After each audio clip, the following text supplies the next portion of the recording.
Hey, it's your girl KV, and I know it has been forever since I got back to y'all with Manifest. So we definitely got to finish out season 2. I can't remember if I said this in the last one or whenever this happened, but I had to go ahead and watch everything that's out on Netflix because season 4 dropped, so I had to speed watch everything before people online ruined it for me. And my Twitter, which is where stuff usually gets ruined the most, they not really on Manifest. My Twitter population, they ain't really on Manifest. So my Facebook population, they would have definitely ruined some things if I had waited too long to watch it. So here I am to finish out what we have of season 2. I think it'll be 9. Episode 9 is 13. I'm not sure how I'm gonna chop it up. It just depends on how each episode shakes out, but here we go. So episode 9 starts with Cal is having a flashback of the plane, and it's all connected. So we go to Zeke and Michaela's house, and she finds out that he's got frostbite. He's frostbite and everything, like that was in the previews or whatever. So they spending their last little time together because we know his death date is coming up. So he's saying like, oh, my dad is, the only thing he taught me was how to cook or whatever. It's the only thing good I got from him because he had made her breakfast. So she was sitting there eating the breakfast and everything. They just kind of had a little conversation. Next we flash over to TJ, and he done got out the hospital and came over to the Stones because what other family does he have? So he's, thanking them for letting him come, and they're like, of course, what else would, have happened type deal. You're one of us, headbutt. So he wants to get back to work. Olive is not letting him rest because she's like, no, I'm not finna lose everybody again. If I know that I can beat this death date, if we can figure this death date out and how to block it, we gonna do that. I can't lose no more people. So they're like, all right, you true. So next we see Cal in there. He's got ingredients. He's got the pieces, all the little pieces laid out for the crib, and he's just in there with some string and just kind of going ham, and like they're like, oh, it's instructions to go with that. It's instructions to teach you how to do that. Grace like, for some reason, I don't think you're trying to build no crib. And so he's just furiously going at these little wood planks trying to tie it together. He says he saw what happened to them. He saw what happened to them, but he can't quite remember it, so he's trying to draw it. He can't draw it. He's trying to build it, basically. Trying to build it with these pieces. So they just kind of like, all right, well, let us know how we can help. And they kind of come in the room and kind of do some little stuff to help him out. Next, we see Zeke goes to Sanvi. It was like they was all happy-go-lucky today because they felt like Sanvi had been working on a cure for the death day, trying to block the death day, and she had took it herself. She'd been testing her daggone self, and now she's just in there like, look like she been on speed or something. It was definitely giving Carlton when he took that speed from Will Locker, and he was just like wire, just woo, just whizzing all around, just out of it, not quite in the moment, just. So he like, yeah, no, maybe I don't need to take this medicine, and maybe you need to go get some help. But she don't trust nobody, so she ain't been to nobody, but he lets her know, like, listen, as a drug addict, I know what some crazy stuff look like, and you need some help, girl. So she sends him over to get Alex, the ex, and she kind of had breezed past it, but didn't really dwell on it. Cause she was like, yeah, my ex said I was, said something the other day that kind of shook me. Yeah, girl, because you losing your memory, or you just getting up and going to do things. You went and stalked that woman down in the party, hunted her down and kissed her all furious and like she ain't no happily married woman. So yeah. So next we at the precinct, and we find out that Michaela has got internal affairs involved on Julio.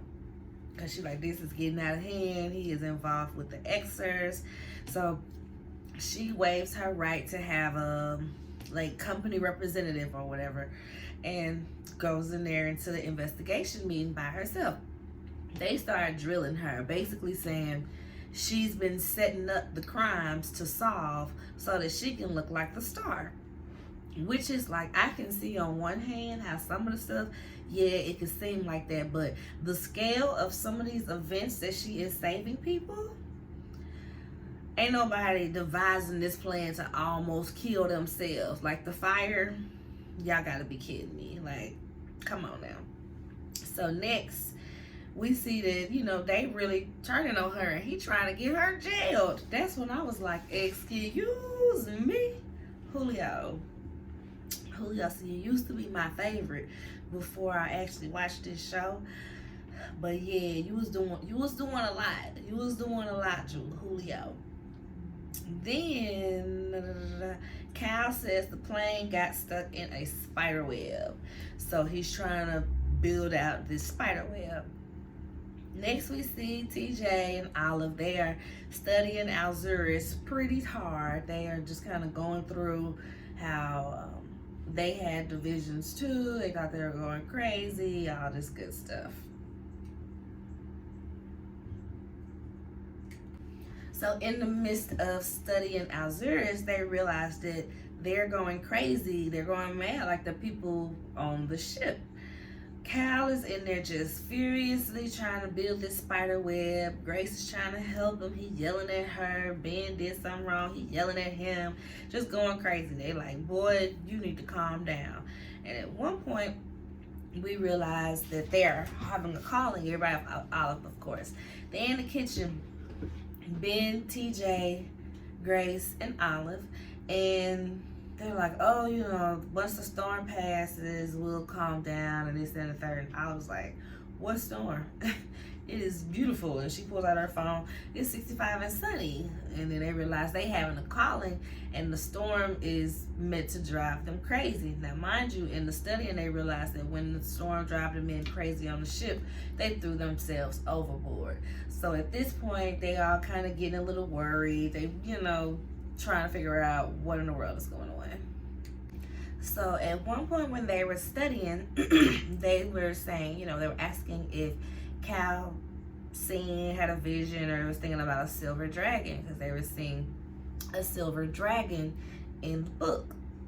And this was around the same time that they have realized there was no storm, because Olive told them ain't nothing going on out there. So back at the precinct, we see JJ, Julio, Jared. He gives Simon, Professor DA, we see he gives him all of Michaela's cases.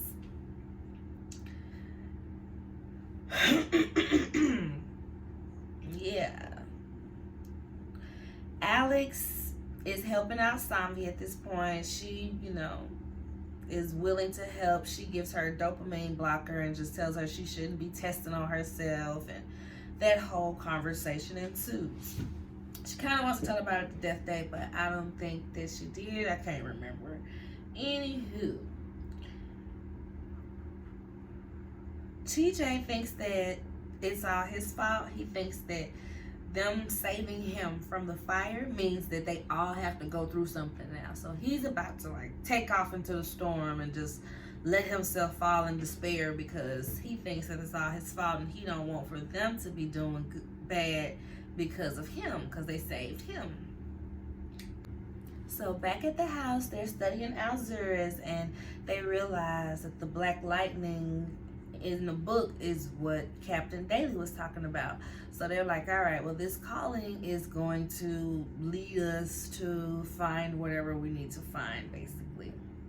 So as they're having this conversation and the lightning strikes in the book as well. And they can see the lightning on the book, and they see like a spider web. And I'm guessing that this is the spider web that, you know, Cal is trying to build. So he over there yelling over at people again, screaming at Grace like she ain't pregnant, and his mama like, little boy, don't get no spanking out here. So when JJ goes to talk to Simon in the office and talks about the papers and how she knows that he got her files, yada, yada, yada, blah, blah, blah, all this dramatics, like, you know what you're doing, boy. You know what you're doing, like, don't be looking all crazy now. So this is when Simon tells him that you got like-minded friends at the DA. You ain't gotta worry about, Michaela. If she start acting up, if she get on the offensive, we got somebody to take care of that. Don't you even worry about that. Crazy, right? So next, Simon tells Jared everything that he knows. Did you know that Michaela kind of has telepathy? Do you know that they can see the future? And he's acting like, no, I don't know that. No, really? That's news to me. That's news to me. No, it ain't. But yeah, keep it cool. Play it cool. And, in the grand scheme of things, it is scary that these people can see the future and they just keep showing up at these events, that planes blowing up, fires, this and the third. It's like, y'all got something crazy about y'all. Y'all got something devilish about y'all. Definitely in the old times, they would have been hunted like witches and burned at the stake. For sure. For sure. But we can't legally do that these days. So, legally. So as you can see on the show, where in the earlier episodes, it was a bus of people that ain't have nobody that can't pick them up or couldn't speak English, or, when nobody looking for them.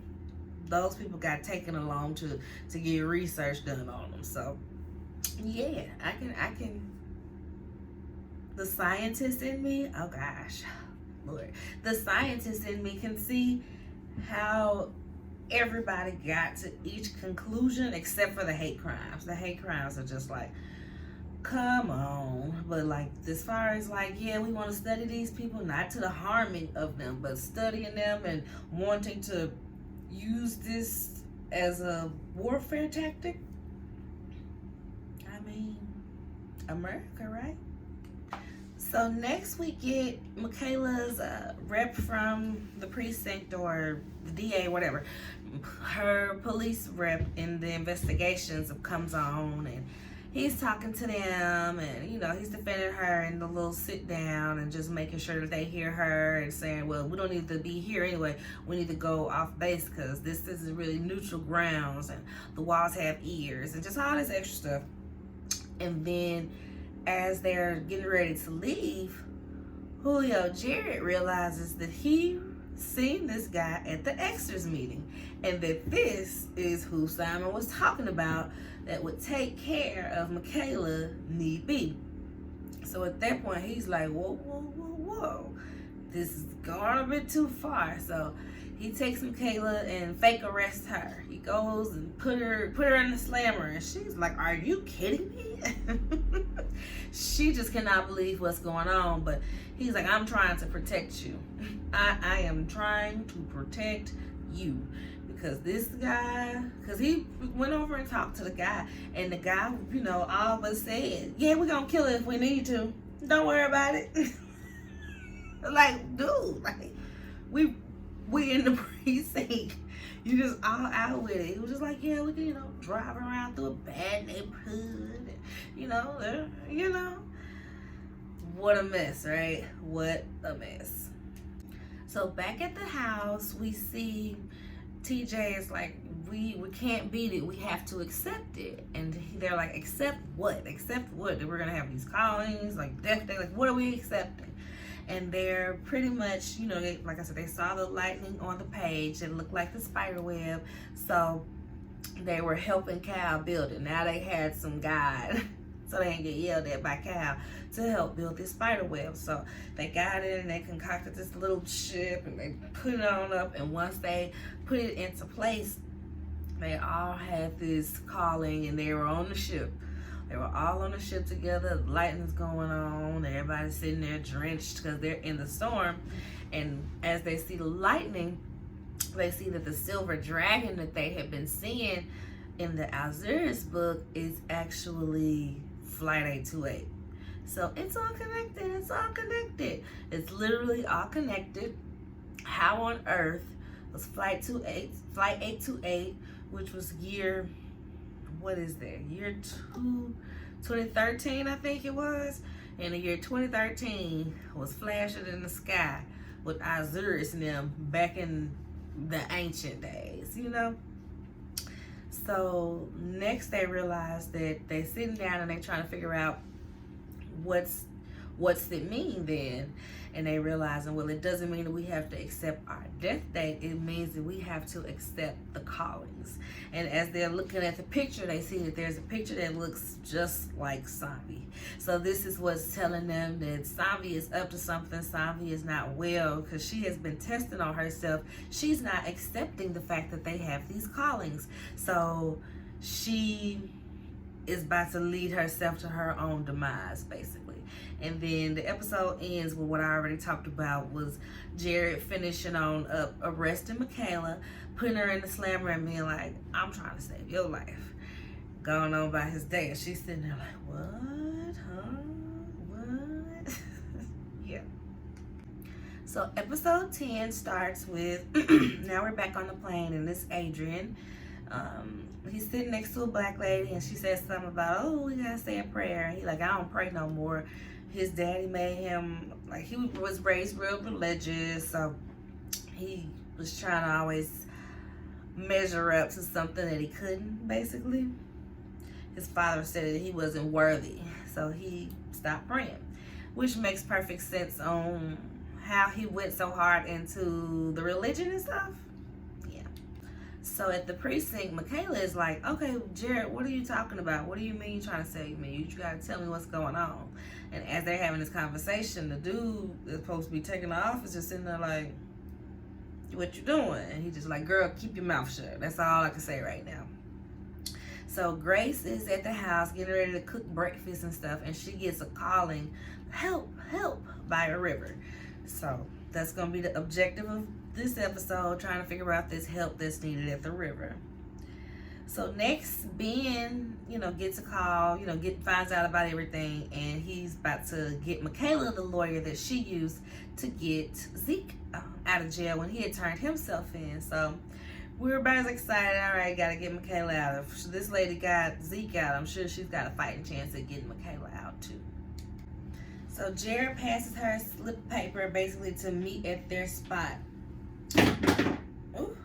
Meet at their spot so that they can talk. That's where they talk in private. So next we see Olive and Cal. They having them a little brother sister date, all cute and stuff. Little twin date. And they said they're gonna make the baby a guidebook so that the baby figures out how weird the family is, and it ain't confusing because it's confusing. So next,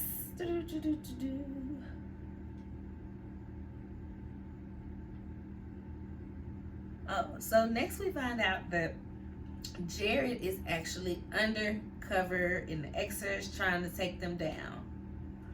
All right then. So when they're in the office and they're telling her what happened, they're the black lady boss. I hate that I can never remember this lady's name, but the black lady boss, she puts on a show and everything, and it's like, welcome to the team, but she gotta make it seem like she chewing Michaela out, because Michaela just always up to something. She always stirring up some mess and stuff, so she has to make it seem like she's chewing Michaela out, and this ain't a good thing, but also welcome to the team. He undercover trying to take the X's down. So back at the house, Ben and Grace, they're looking at like the bridges in the area. They're looking at the bridges to see which one it was in her vision. So when they get down there, they see Adrian, and as Ben is yelling at Adrian, and Grace is trying to slide down. She's trying to walk down, and she falls. Ben doesn't see that she falls, but Adrian sees that she falls. Adrian don't say nothing. He just kind of like, okay, whatever. And just kind of, Ben yelling at him. He just, in a situation, he can't really focus on this, that, or the other. So as they're down there, they see that it's a guy in the river. Somebody's drowning. And so they go to save him. So the funny part about Michaela finding out that Jared was undercover is like, he was so hurt that she believed that he was an extra. It's like, you were putting on this whole show. Like, how could you be hurt that I believed what you presented to me? What? And he's like, you know, it started off innocently. I walked into a bar, I saw a hot girl, and then, you know, before I knew it, I realized her brother were exes, and a whole crew in this bar that they own was exes. So I said, well, man, it's the perfect opportunity to blow up this hate group from the inside if you felt like they were gonna, you know, do something to you, if you felt like you didn't feel safe. So I guess we can get back to calling him Jared Julio and not Julio Jared for just a little while. Just a little while. So before they help the guy at the river, Adrian comes clean on everything about how he had the vision of the plane blowing up, the champagne glasses, everything like that. And he told Isaiah, which was his right-hand man at the church, he thinking, you know, this is my guy. And telling him just to vent, just to get it off of his mind. And that's the nut that started the fire with the champagne. Put the stuff in the champagne, knocking people out to kill these people in this fire. So it was like, you created that monster. You have to take responsibility for that. He ain't really trying to take responsibility for it, though. He just feel like, I mean, I was just doing what I'm supposed to be doing. What you mean? He does feel guilty, though. He does feel guilty. But at this point, we see that Grace is having some issues, and she has some internal bleeding, and that she needed to be there. And they're thinking it's from the accident when they go to the hospital. So we fast forward through a couple scenes, I'm sure. And that's when Adrian had found the guy in the river and saved the guy in the river. So this is the scene I was talking about where the black lady boss, she makes the whole scene and welcomes Michaela to the team, and they get in there. They let her in on the investigation, show her everything that they have, all of the people that they've been investigating that's been in contact with Jared that he would know about. And she learns about Simon, about how he uses his academic accolades to get by with a lot of stuff and just, you know, not be accountable. He uses the low-level guys to kind of carry out the crimes, but he's the brains behind it all. So Olive and Cal, they're making their guidebook for the baby, and they said that they're going to use some of Cal's pictures to give the baby, you know, a guidebook, for the guidebook. And one of the pictures he sees that was the shadow, where we were like, ooh, I thought it was Danny. I guess for the time that we first saw it, that shadow was Danny creeping in on the family, because the picture was drawn with the shadow in between, Grace, between Grace and Ben, and that's when Ben did not know about Danny. But now, double meaning, I suppose. And just, I guess, you know, mostly y'all done already watched this anyway. This is years past it, so I'm just gonna say, I ain't gonna like give spoilers per se, but I'm just gonna say, I knew that the storyline was getting nutty because certain things don't need double meanings. In this picture, it was so very clearly Danny being a part of Grace's life when Ben did not know that she had a man while they was gone. But now we're going to say that it's going to be something else. This one, the storyline got a little dicey for me. And I can admit, if I hadn't already committed to doing these reviews or Hood Health reviews, I probably would have stopped the show, to be honest, because that whole storyline with the shadows and who the shadows turned out to be, it was just so unnecessary. It was unnecessary. It was a reach. It was, ooh, people still watching. We don't know what to give them next. And so you did that. But I ain't going to go into detail about that until we get there. But we see that Cal is like, you know, I never figured this one out, but it still creeps me out. He moves it to the side. And they're like, you know, all of these are pretty creepy. All of them are pretty sad. And they're like, well, what about this one? It led to you finding Zeke. Even though he looked scared in the room, it led to them finding Zeke. So they say that they're going to use that one for the guidebook. So Ben tells, you know, calls the kids, let them know what's going on. And back at the hospital, which was so annoying to me. It was so annoying. Grace wants them to save the baby over saving her life because they can't find a doctor. The doctor who does these surgeries They can't find him. The closest doctor is in Boston. It might be about 5 hours before they get there. So she's like, well, if it comes down to it, save the baby. Save the baby. Save her. Remember? Save her. And Ben agrees. Ben, you finna have all these children and let your wife die? And you finna die too? You know that if y'all don't solve this and you're gonna be too consumed with her death to even try, you know that you ain't gonna be here much longer to take care of all these kids. So what do you mean, save the baby and let your wife / your mother of these children die? So while they're in there investigating, we see that Jared gets a call. He gets a call and it's the girlfriend. It's Billy. He's gone too far this time. You know, she's always like, Billy's crazy. Billy's crazy. You should be scared of Billy. You should be scared of Billy. Like, he not the cops. So he gets there and realizes Billy done took Zeke. Billy done took Zeke, got him tied up in the bag. So Jared convinces him that he is going to, he should, my bad, I've gotten it going on in the back to make sure I don't miss nothing.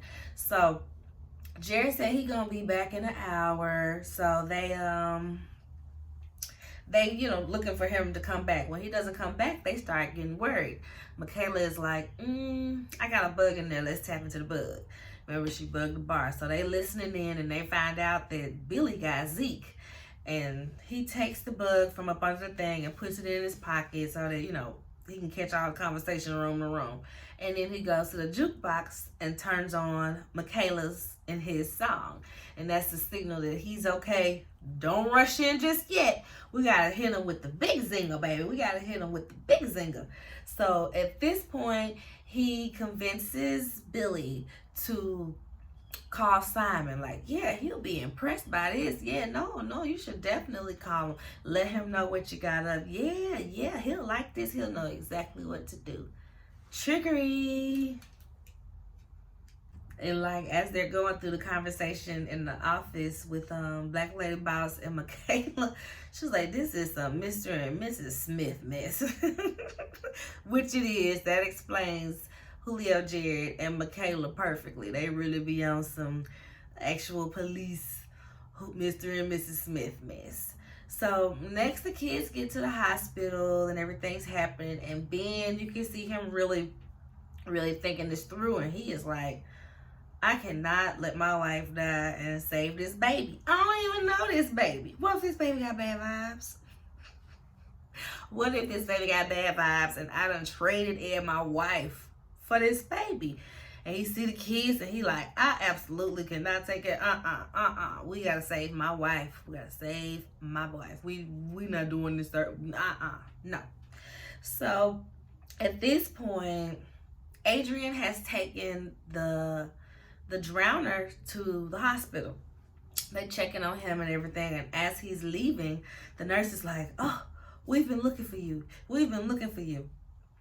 And comes to find out that the doctor that they need to save Grace and the baby is the guy who was in the river drowning. So in this crazy circle of 828-ness, you know, this is what's happening. So Simon gets to the bar, and at first, well, Simon and his wife, which is the lady with the gargoyle on the car, save her, the crazy soccer mom. So they get to the bar, and at first they're upset. They're like, why do you have him here? This is not the plan. If we let him go, he gonna talk. Like, what are you doing? And the wife, the crazy lady, she's like, we'll kill him. We'll kill him. Ain't he the one that shot Michaela? Yeah, we'll kill him and frame her for doing it and make it look like revenge. These people are crazy. And Zeke is just like, wow, this is what's going on. This is what's going on over here. And as they about to shoot him, Julio, he comes over, boom, boom, boom, starts punching him and stuff. He's stalling. You know, he don't want Zeke to die. He's stalling. He beat him up a little bit, and he all in the way. He about to punch him in the face. And Zeke looks at him and was like, I told Michaela not to trust you. And Julio looks at him back and says, yeah, you never know who you can trust. And turns the gun on them. It was such a scene, huh? Yeah, you never know who you can trust. Okay, so yeah, so we see, he blows it all up, gets everybody in trouble. Woo woo, go Julio. So as he's walking out the bar, his little girlfriend Tamara sees all this, and she is just like, "Wow, you did all of this, Robin, you did all of this, Robin, you did all of this." Tamara's mad. She ain't having it, and which I'm like, yeah, there's no way to have a relationship after you done did all this, even if my brother was the bad guy. Yeah. So next we see Ben in there, sad about it and about what's going on, and the doctor comes in that can save her. And so he's talking to Adrian about how, this is a good thing. You saved my wife when she needed medical attention. And Adrian, signs and wonders. Okay, well, what does that mean? That means I saw your wife slip and fall down at the lake. I saw her falling. She wouldn't have needed medical attention had we not been down there. We're agents of the apocalypse. Like, we ain't here for good, buddy. And which is like a, It really makes you think, right? Side note, and totally inappropriate to the situation, but the way that Adrian be saying signs and wonders, it be giving Melvin guns and butter. Is it just me? All right, anyway. So after the bus, they're outside, and the black lady boss is telling Jerry, if I was good at compliments, I would tell you that you're one of the best cops I ever worked with. But I'm not, so I left something on your desk. And when he gets back to his desk at the precinct, it's the book for lieutenant training. She wants to promote him, so that was cute.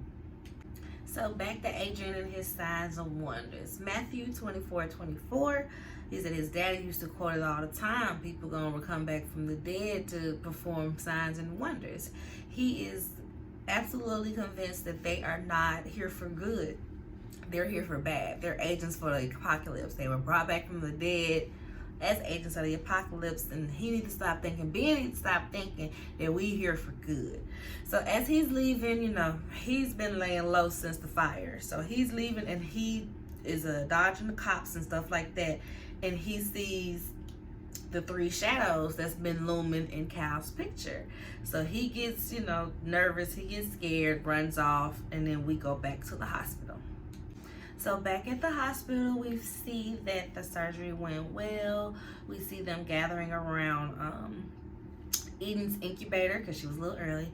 So the baby's name is Eden, and she's in the incubator, and everything's fine. So Cal and the kids, Ben and the kids are back at the house. Michaela brings them takeout. Kids are asleep, and we see that Cal is still having these visions of these three shadows looming. So we know what's coming up.